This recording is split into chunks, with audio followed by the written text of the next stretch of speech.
Thanks very much for that. Thanks for the invitation. However many months it was ago, you persuaded me that I really wanted to do some thinking about Beckett, which I've done a bit.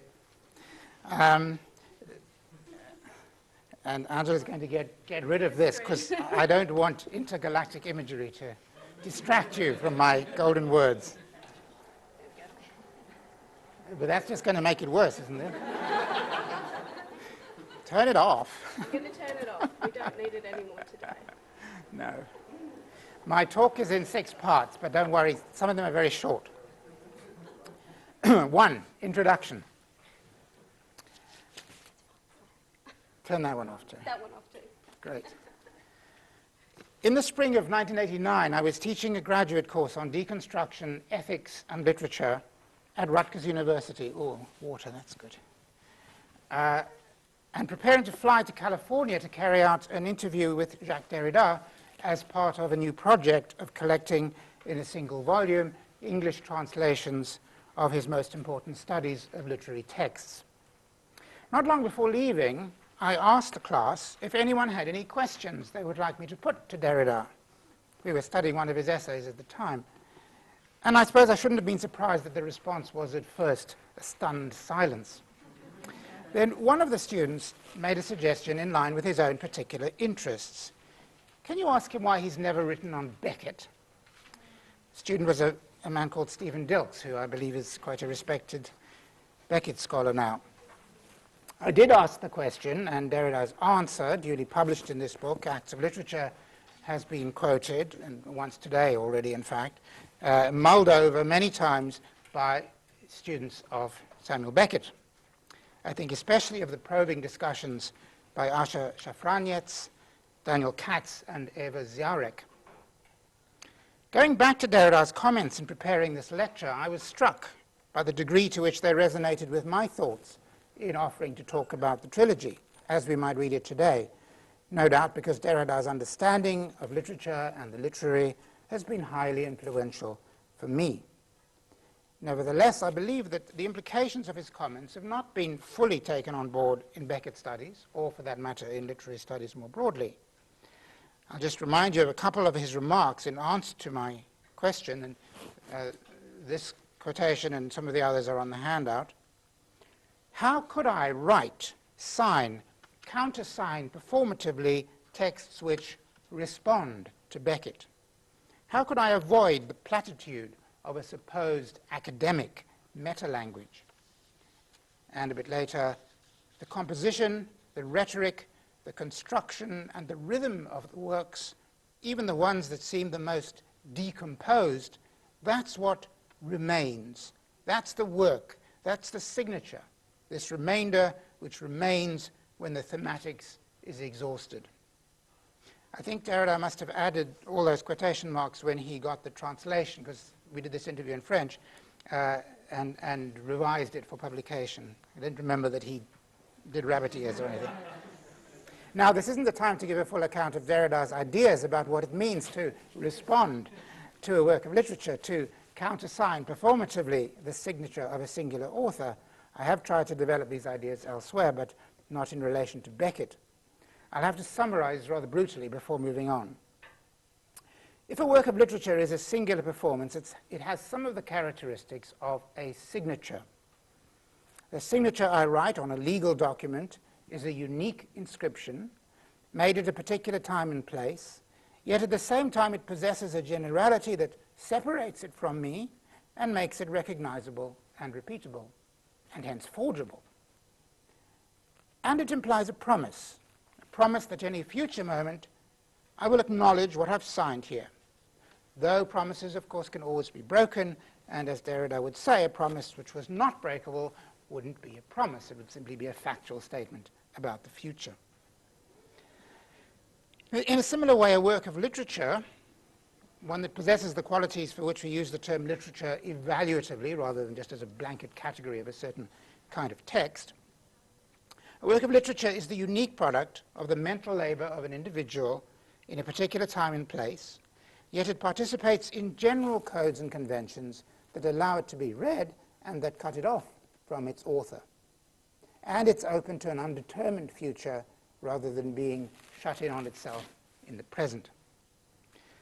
The reader's or critic's response to the work of literature may be thought of as the equivalent of a countersignature, whose function is to verify, validate, authenticate a previous signature. In countersigning as witness or guarantor, I affirm that the signature above mine is not a forgery, that it did indeed result from the unique act of writing by the named individual, and that I'm willing to take on responsibility for the promise it implies. So in attempting to countersign a work of literature as a literary critic or a reader, my task is to be as responsive as possible to what is singular about it, and to produce a text that substantiates and affirms that singularity. Is this one of those rooms where you have to wave a lot to get it to put its lights back on? Thank you. Perhaps I should walk up and down. And so my task is to be as responsive as I can to what is singular about the work. So just wait for something else to happen. The ghost of Derrida goes ahead. Yeah. This farce is being recorded, you know.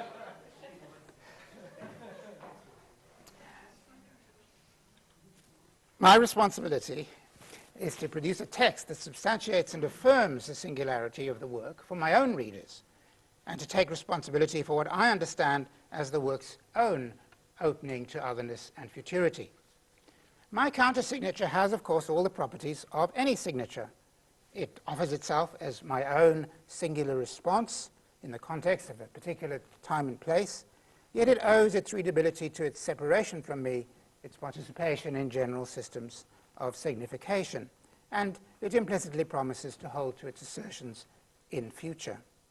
At the same time, it's subject to the same fallibilities as the signature, and only a further countersignature, the responses of my readers or auditors, can validate it.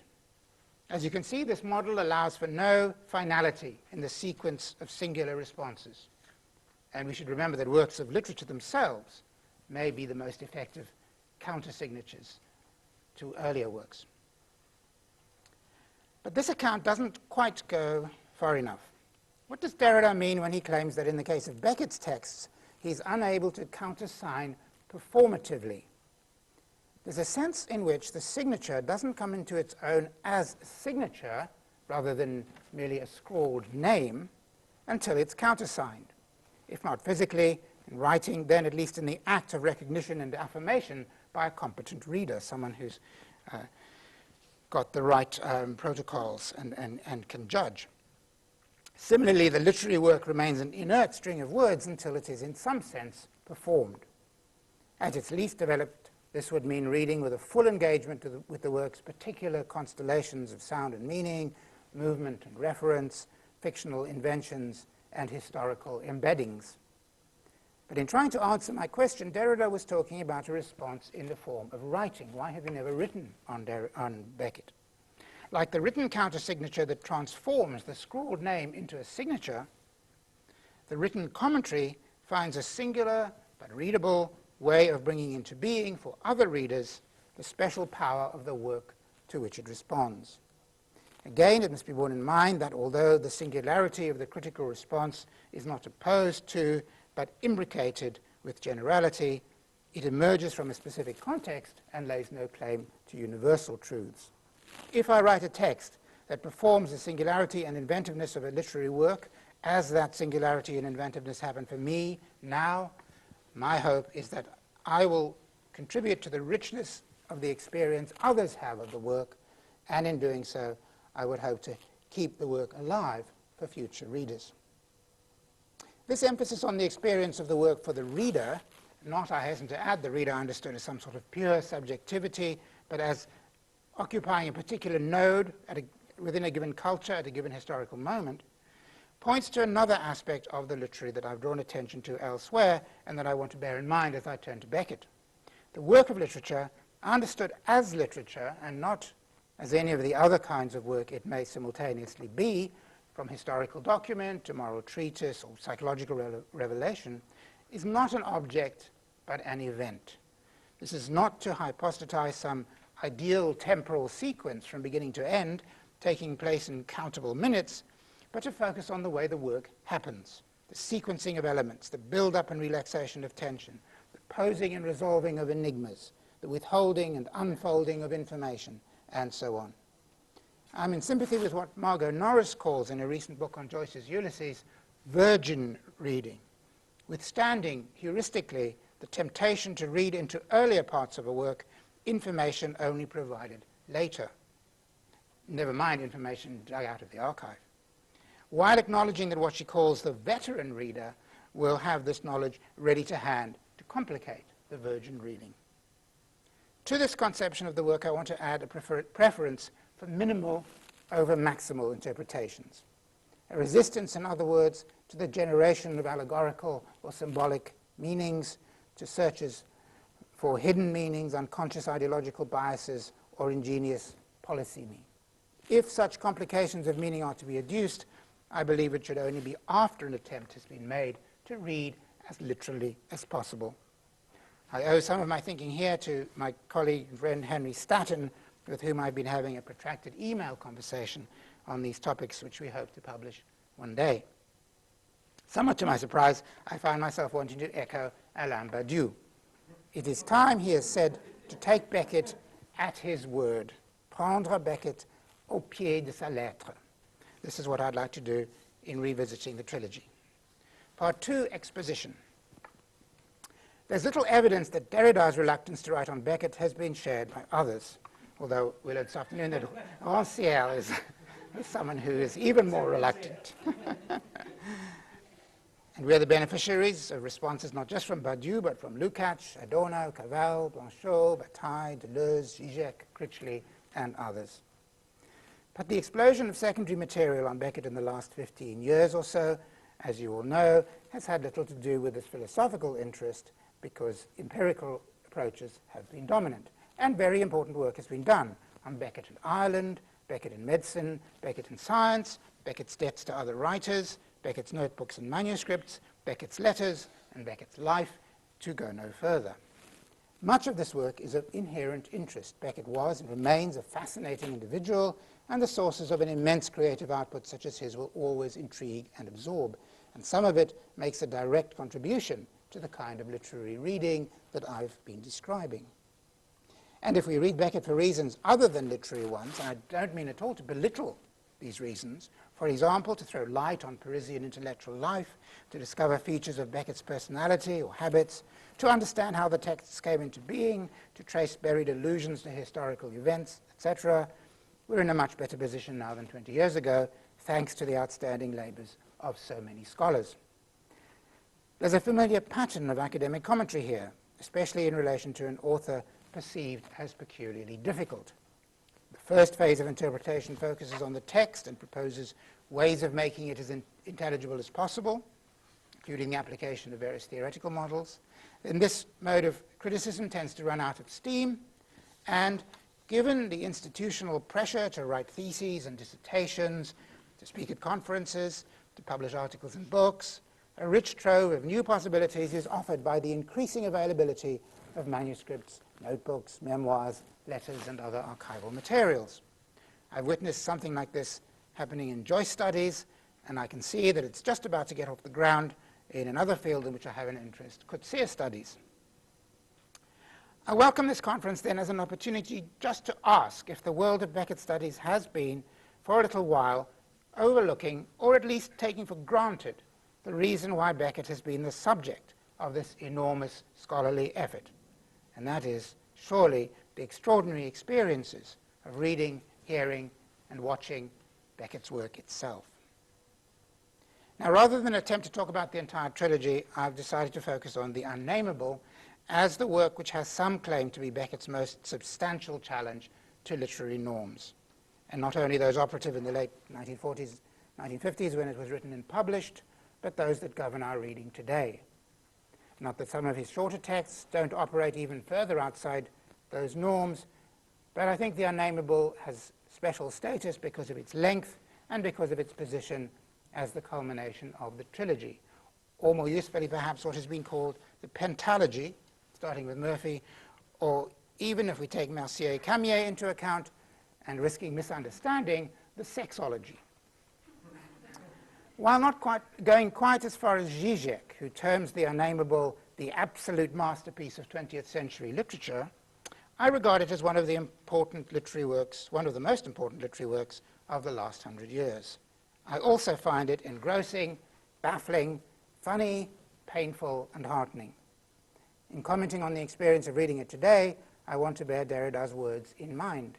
Both the danger of falling into the platitudes of academic meta-language, something to which we professional critics all too easily resort to when at a loss, and the need to attend to what he calls the composition, the rhetoric, the construction, and the rhythm of the works, which for him constitute the signature that has to be countersigned, performatively countersigned, if one is to do justice to the singularity, inventiveness, and alterity of Beckett's work. And these features of Beckett's writing are, as Derrida says, what remains when the thematics is exhausted, foreshadowing perhaps of Deleuze's 1992 discussion of exhaustion in Beckett. Whereas many commentators have struggled to articulate the content of the Unnameable, Derrida is fascinated by what is left over when we have digested or failed to digest that content. And I want to ask, too, on the assumption that central to the experience of art is some form of pleasure, what does this work offer for our enjoyment? I think what I'm going to say will resonate quite closely with what Julian said earlier today, those of you who are here, but I don't think he raised the question of why we should enjoy a work which seems to be thoroughly, resolutely undoing the whole generic tradition in which it takes place. As is the case with any work of literature, we make a number of choices as we start to read. At what speed do we read, for instance? I wouldn't say that reading the Unnameable at the same speed as one might read, say, an Ian Fleming novel is useless, but I would say that much of the work's power and pleasure would fail to come across if one did this. Even more, perhaps, than is the case with Malloy or Malone Dies. I'm going to assume a slow reading, then, not quite a reading aloud, perhaps, although Beckett's prose certainly benefits from vocalization. We've had some lovely readings today of little bits. But at roughly the speed at which one would read aloud, perhaps with a certain amount of silent articulation to enjoy those rhythms. Another choice arises from the existence of L'Unnameable, written, of course, before being translated and transformed as the Unnameable.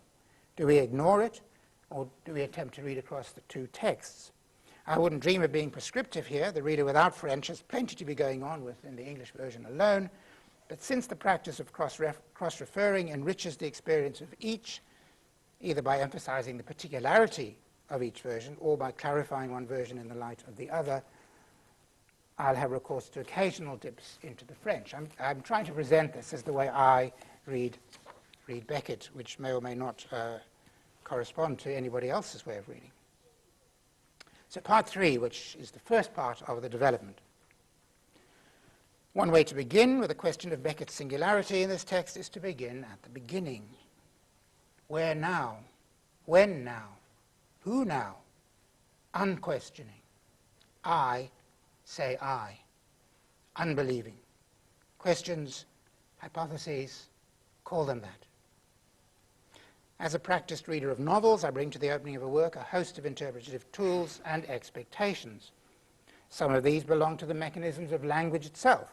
I assume not just that the words I'm reading when I begin the Unnameable are the record of an author's act of composition at some earlier date, but also that, appearing as they do in a literary format and utilizing the deictic now, they mime the utterances of a speaker or possibly a diary writer on a given occasion. The reading protocols that govern my reception of the words that open a novel lead me to posit not necessarily a character as such, there are no quotation marks to suggest this is dramatized speech, but some kind of narrator, a purveyor of the story I'm about to start who will have a recognizable personality. We're familiar with such openings. Call me Ishmael, my father's family name being Pirip. There was no possibility of taking a walk that day. These openings immediately begin the work of concretely locating the imagined speaker. by providing names or a specific moment in time.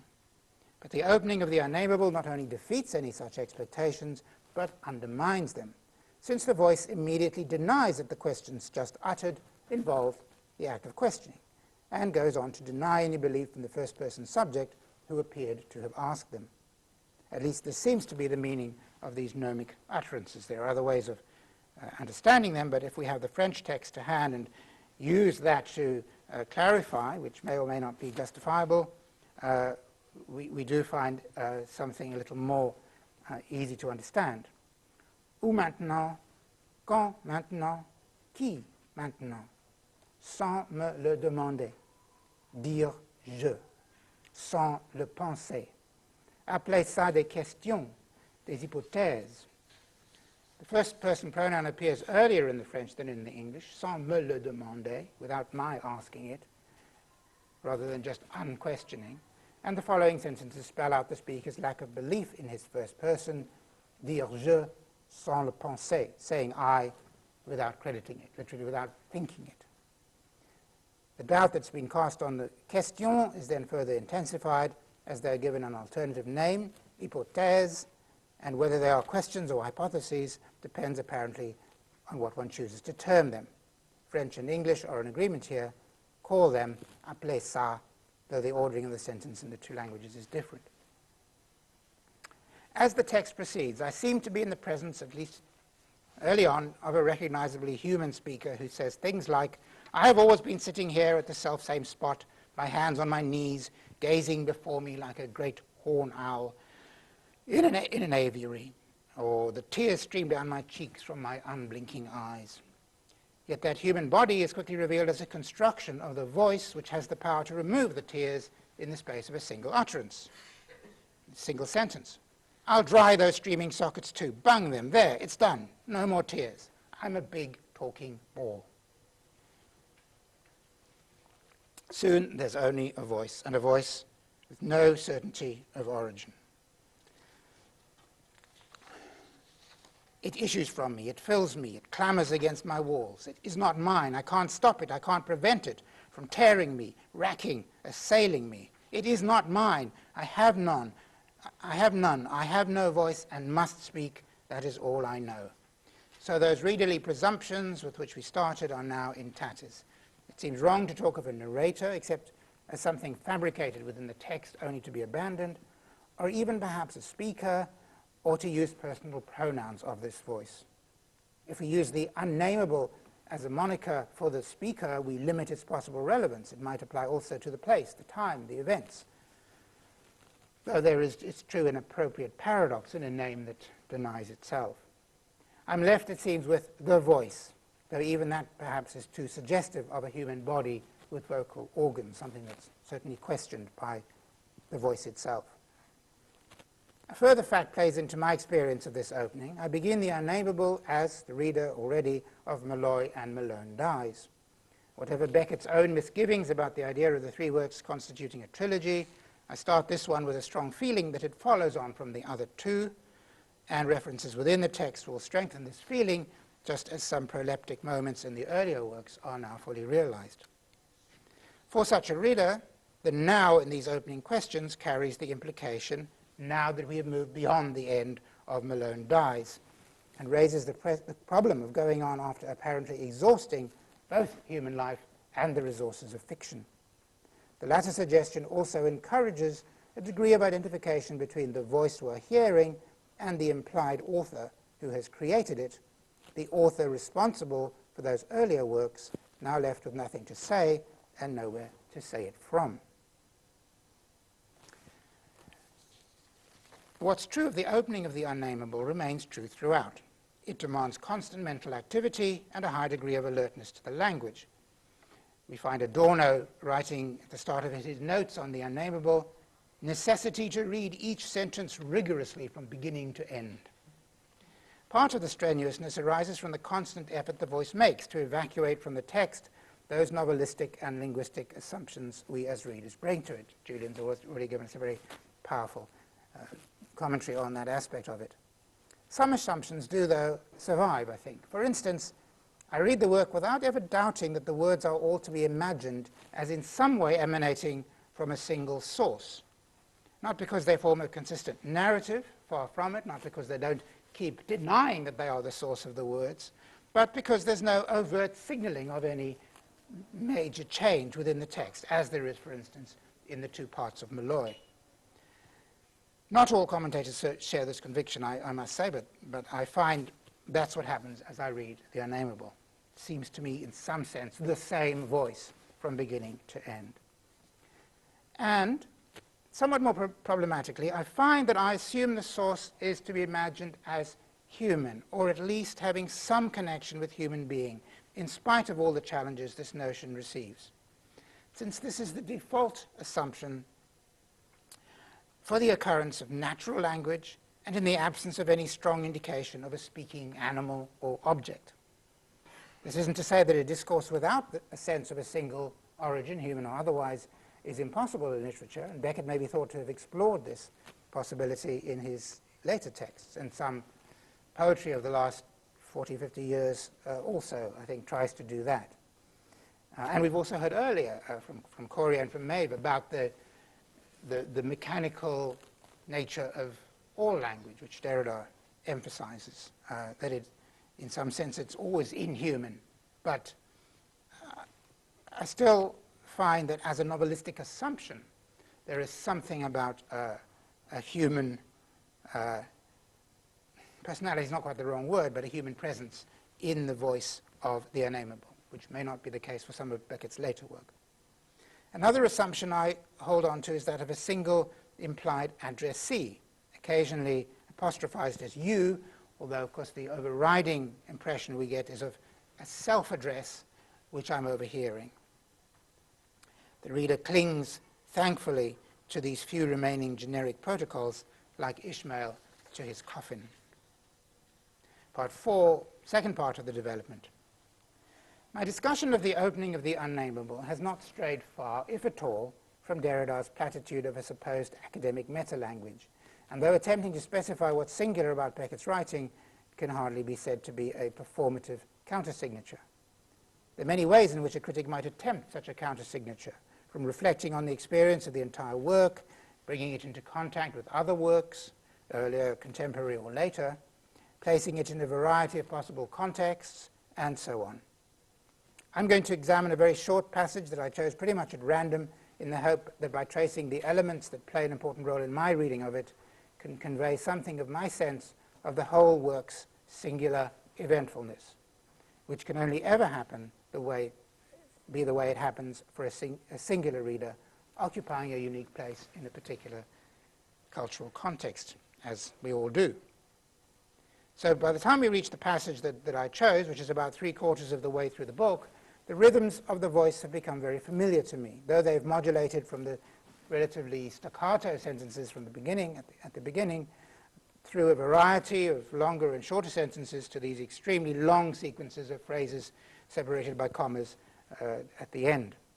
And I've heard the voice exploring a huge number of hypotheses in answer to those opening questions that were not questions. From the weeping owl-like figure, it has come to awareness of itself as a hairless ball, though this in turn has been interrogated. It has swapped identities with a series of characters, the most enduring of which are named Mahood and Worm. It has indulged in stories of a one-legged individual returning to his family to find them reduced to mush by ptomaine poisoning, and of a human trunk buried in a jar outside a restaurant. It has inveighed repeatedly against a group it most often just calls they, at times identified with characters from earlier Beckett novels. This is an interpretive issue we might talk about, but it seems to me that when he talks about the Malones and Malloys and so on, that slides into this apparently anonymous they, and the they in turn appear to serve a master who is perhaps some version of the author as creator of those characters, and so on. But any assertion that the voice has made has in due course, if not immediately, been retracted. It's constantly referred to the necessity of speaking and of a yearning to be done with speaking, a goal which, it seems, can only be achieved through speech. At this point in the novel, the voice has just been imagining the departure of this group, the they, or herd of shites, as it's just referred to them, and it's imagining going mad and screaming as the herd of shites disappears. The suggestion of screaming then returns it to an earlier series of questions about its rather doubtful possession of a mouth, prompting the idea that it could grow one, so that the air will gush in and then out, and as it gushes out, the howling will happen. And the voice continues, and you have this passage. But is it not rather too much to ask so much of so little? Is it really politic? And would it not suffice, without any change in the structure of the thing as it now stands, as it always stood, without a mouth being opened at the place which even pain could never line, would it not suffice to what? The thread is lost. No matter, here's another. Would not a little stir suffice, some tiny subsidence or upheaval that would start things off? The whole fabric would be infected. The ball would start a-rolling. The disturbance would spread to every part. Locomotion itself would soon appear. Trips, properly so called. Business trips, pleasure trips, research expeditions, sabbatical leaves, jaunts and rambles, honeymoons at home and abroad, and long, sad, solitary tramps in the rain. I indicate the main trends. Athletics, tossing in bed, physical jerks, locomotor ataxy, death throes, rigor and rigor mortis, emergo of the bony structure. That should suffice. Now, the immediate content of this passage isn't difficult of access as we read it. Most of the short phrases, though not all, make perfect sense, and there's a logical, if hardly run-of-the-mill sequence. The idea just formulated of growing a mouth is questioned and followed by a different suggestion, that of a tiny movement in the smooth surface of the imagined ball, which would gradually initiate larger and larger movements, and these movements in turn would end in death. We're worlds away from Finnegan's Wake's clotted prose, where each vocable is loaded with multiple suggestions. But beyond the individual phrases, the sense of the passage is baffling, like most of the text. We struggle to imagine a physical source for this voice, as it denies its own possession of a mouth and describes its completely unlined surface, and we puzzle over the series of depicted movements which seem to have little to do with what we've gleaned of the voice's situation. And in this respect, of course, it is characteristic of the entire work. Numerous explanations of this perplexing thematic substance of the book have been offered, all of which to some degree serve to reduce the otherness of the text by providing an explanation for its strangeness. The book is about, and I apologize to Beckett critics because I'm going to give rather unfair, brief allusions to a whole range of Beckett criticism, but these are some of the ways in which the Unnameable has been read. The book is about the effortful process of artistic creation. It embodies Beckett's own painful struggle to write after Malloy and Malone dies. It's concerned with a fervent search for the essence of selfhood. It's an attack on the uplifting rhetoric of post-war Gaullism. It's a manifestation of the inevitable self-undermining of language. It's an exposure of the oppressive power of an anonymous they. It's a heroic demonstration of fidelity to the truth, and so on. I don't mean to pass judgment on any of the approaches that these little summaries inadequately point to. They all offer valuable insights, and the fact that such a large number of alternative interpretations have been offered is clear testimony to the richness and suggestiveness of Beckett's text. But it's not surely the content of this passage, or the content alone, that makes it such a pleasure to read, and makes me want to reread it in the knowledge that that pleasure won't diminish with repetition. A paraphrase might retain the passage's strangeness, but would lose that particular power to please. We need to examine what Derrida calls the remainder which remains when the thematics is exhausted, which he identifies, you'll remember, as the composition, the rhetoric, the construction, and the rhythm. Keeping the various thematic possibilities at arm's length, let's focus on the experience of Beckett's words as they unfold in the event that constitutes their literariness, aiming to be as literal-minded as we can. In the first place, perhaps, it's the sheer momentum of the language that compels me and moves me onward as a reader, so powerfully that sometimes I find myself reading the words for their movement and forget to take in their meanings, aware only that they mean, but not what they mean. I doubt if I'm the only one who finds, when I leaf through the Unnameable, sentences I could have sworn I'd never read before, even though I know I have, and more than once. This momentum comes from several features of Beckett's writing in The Unnameable. One is the overriding of the rules of grammar and punctuation that insist on a complete sentence ending with a full stop, question mark, exclamation mark, or at very least a semicolon or colon. And our example contains a number of what are actually full sentences strung together with commas, a feature that's typical of the work as a whole, especially this latter part. These short phrasal units create an underlying rhythm as they keep on accumulating, well beyond any norm of good style. There's some resonance here, I think, with the quality of verbal and hence mental movement that Joyce achieves in the Penelope episode of Ulysses, but the feel of that rhythm is quite different, thanks to those short phrases and the repetitiveness they bring with them. That repetitiveness is partly a matter of rhythm. Many of the phrases have only two stresses, though longer units provide frequent variation. Beckett often uses a sequence of phrases of increasing length, as he does twice in this passage. If you think of it in terms of beats, we start off with little phrases with a single beat, and then it becomes two, and then it becomes three, and then it becomes a sudden expansion to several. So we have business trips, pleasure trips, research expeditions, sabbatical leaves, jaunts and rambles, honeymoons at home and abroad, and long, sad, solitary tramps in the rain. Or athletics, tossing in bed, physical jerks, locomotor ataxy, death throes, rigor and rigor mortis, emergence of the bony structure. This rhythmic repetitiveness, of course, is intensified by verbal repetition, which is characteristic for the whole text. Here we have would it not suffice, would it not suffice, would not a little stir suffice, and then after a long stretch, culminating the whole sentence in the same way as it began, that should suffice. The momentum here is also a matter of expectations aroused and satisfied, postponed or disappointed. Would it not suffice, even without the question mark that it should have, makes us look ahead syntactically and semantically, but the sentence gets distracted and the question has to be repeated. And then the whole thing fizzles out in a manner typical of the voice's failure to make progress.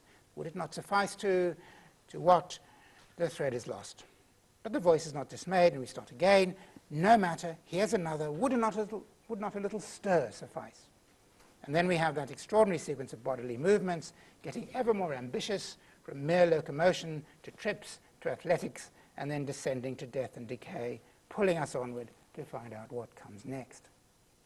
Then there's the distinctive and engaging modulation of tone and register, all so powerful and so hard to talk about in Beckett. The norm, in this passage at least, and for most of the book, is elevated language and seriousness of purpose. But the seriousness is always in danger of being undermined by tinges of pompousness, by inappropriateness to the subject at hand, or by sudden shifts into a more demotic style. Take the following question. Would it not suffice without any change in the structure of the thing as it now stands, as it always stood? Out of context, this would be bland officialese, but here the thing presumably is the hairless ball, and the idea of it standing, having stood, doesn't seem quite right. The cold precision of the description that follows, little stir, tiny subsidence or upheaval, is challenged by the momentary jollity of the ball would start a-rolling. In French it's boule de neige, snowball. And the idiomatic expression hovers alarmingly on the edge of literal description. Do we imagine this hairless ball actually rolling around? The voice of the serious, slightly pompous speaker returns with trips properly so called and quickly becomes mock seriousness thanks to the over-explicit listing of activities in a variety of registers. The voice of the self-important lecturer gets funnier and funnier. I indicate the main trends. And then the black humor breaks out as movement turns into the final rigidity. Athletics, tossing in bed, physical jerks, locomotor ataxy, death throes, rigor and rigor mortis, emergence of the bony structure. The French is just as funny, or perhaps even funnier. Sport, nuit blanche, exercice d'assouplissement, ataxie, spasme, rigidité cadavérique, dégagement de l'ossature. Nuit blanche, or sleepless nights, doesn't have the sexual suggestiveness of tossing in bed, but exercice d'assouplissement, exercises to increase suppleness, is for my money even funnier than physical jerks, though I suppose that might be allowed to sustain the masturbatory implications of tossing. Beckett's excruciating double entendres are so characteristic of his writing that perhaps one has to consider them as part of the minimal literal reading that I mentioned earlier. Some of the funniest parts of the English version have no equivalent in the French, including honeymoons at home and abroad, whatever that means, while in French the generalized promenade sentimentale et solitaire is expanded to the weirdly specific and suddenly lyrical long, sad, solitary tramps in the rain. And again, there's a Joycean echo, as there so often is. This is of the absurdly detailed lists of the Ithaca episode transformed into a distinctive Beckettian mode. After the series of items leading all the way from youthful energy to decomposition in the grave, there's the laughably inadequate "that should suffice." At times the diction is absurdly recondite. Rigor, before you get to rigor mortis, rigor on its own is not an American spelling, but a technical term for, quote, a sudden and violent shivering attack accompanied by a rise of temperature. That's from the OED. This is another elaboration added in the English version. The phrase locomotor ataxy would normally be locomotor ataxia, but this is an explicit nod to Joyce. I don't know if you remember, one of the prostitutes in the Circe episode speaks this very phrase, to which her companion responds appropriately, "Oh, my dictionary." And then there's this word emergal. The OED has no knowledge of it, and Google suggests that if it is used in English sentences, it's just a mistake for emergence. Beckett had already used this word, or non-word, in Dream Affair to Middling Women, but its meaning there is hardly clearer. We're told of the mind's recondite relations of emergal, or emergal. L'Unnameable has dégagement de l'ossature, the late stage of the corpse's decomposition as the skeleton starts to come apart. So, Beckett's signature style, wholly recognizable as Beckett, and yet always springing these surprises on the reader. To look like this at a short passage, and there's obviously much more one could say, is to highlight the local operation of the language, but it says nothing about another important feature of the work, and that's its length. That the momentum I've spoken of can be maintained for well over 100 pages is an important aspect of the book's power. The voice's sense of a compulsion to speak and its yearning for a final silence that only speaking will produce is made real by the continuation, page after page, of its self-interrogation, its telling of tales, its spinning of imagined possibilities. So to read the Unnameable, then, to read it as literature, is to participate in the voice's dilemmas, to follow its tortuous reasonings, to take part in its ironic musings, to share its anger and frustration, to laugh at its absurdities, or with it, actually, very often, to savor its sheer energy and persistence. It's to recognize and enjoy an intelligence, a caustic wit, a verbal facility, a linguistic inventiveness, a sureness of touch. It's to be taken on a tonal roller coaster, a journey with an ever-receding terminus, an emptying out that never results in emptiness. And all this arises from the event of reading, the experience of the text as it unrolls its words and sentences. Of course, we continue to pay attention to content, to the puzzles enunciated as the work's opening questions, but our enjoyment emerges from what happens to this content, how it fades in and out of view, how it is asserted and undermined. The content itself is, to use Eliot's famous metaphor, like the meat thrown by the house burglar to the dog, so the burglar can get busy burgling. Beckett's equally famous comment on Finnegan's Wake, which we've already heard today, that writing is not about something, it is that something itself, seems to me much truer of the Unnameable than it is of the Wake. The staples of fiction are there, and Julian has already talked about this: characters, stories, names of people and places, emotions, memories, but only as matter to be invoked in order to sustain utterance.